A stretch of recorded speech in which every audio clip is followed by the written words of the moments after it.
Dragi moji bekavci, dobar vam dan. Stiglo nam je pismo. Poslao nam ga je Tin. Pročitajmo što nam je napisao. Dragi pr, usam dr ra. Danas je u š bilo iz. Čitali smo p, slikali p. Mnogo smo nauči. Vr je bilo lp, pa smo iš na i. Jed ček s. Sad žur. Idem u trgovinu po 1 k kruha, 2 litre mlijeka i 100 grama č. Pozdrav, Tin! Jeste li razumjeli što nam je Tin želio reći? Zašto niste? Što vam je bilo nejasno? Promotrimo još jednom Tinovo pismo. Tin je u svome pismu kratio riječi. No kako je to činio? Jesu li nam njegove kratice jasne? Nisu. Zato ćemo mi danas naučiti kako kratiti riječi. Pogledajmo sada kako je pismo trebalo izgledati. I ovdje su riječi skraćene. Kratice za mjerne jedinice poznate su nam iz matematike. Znamo li što znače ostale kratice? Možemo li prema smislu pisma odrediti značenje tih skraćenih riječi? Kratica uč značila bi učenik, r razred, šk škola, itd. i tako dalje. Pročitajmo pismo. Dragi prijatelji, učenik sam 2. razreda. Danas je u školi bilo izvrsno. Čitali smo pjesmu, slikali proljeće i tako dalje. Mnogo smo naučili. Vrijeme je bilo lijepo, pa smo išli na igralište.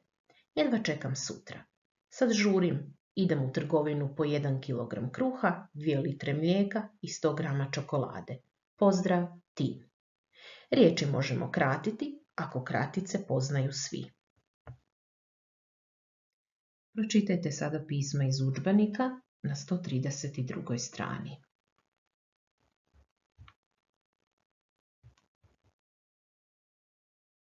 Jesu li vam ova pisma bila jasna? Umjesto kojih riječi je mama koristila kratice?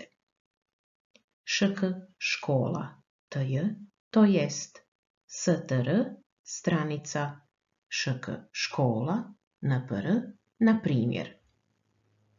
Mama je koristila kratice i za mjerne jedinice. Što mislite, zašto je mama koristila kratice? Zašto ih je Tin koristio u svome pismu?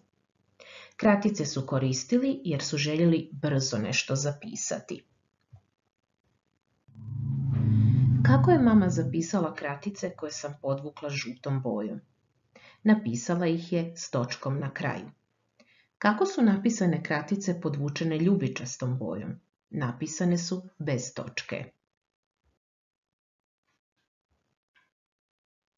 Obične kratice pišu se s točkom na kraju.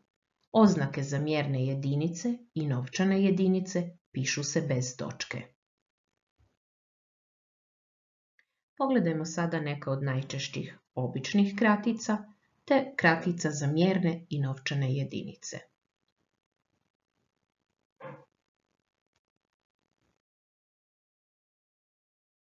Sada dobro promotrite napisane kratice.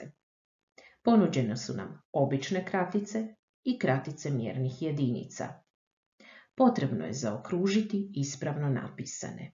Zaokružimo ih.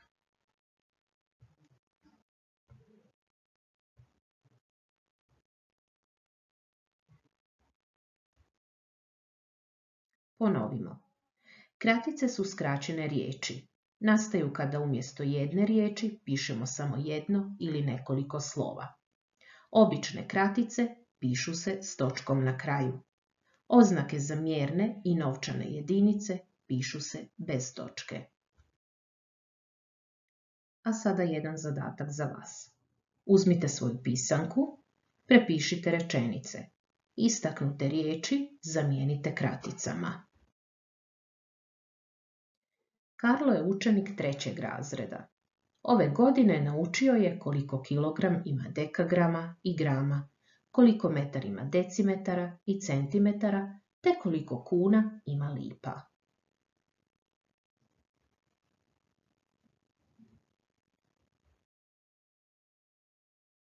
Za domaću zadaću Pronađite neki recept i prepišite ga u pisanku. Zaokružite sve kratice koje ste upotrijebili u receptu.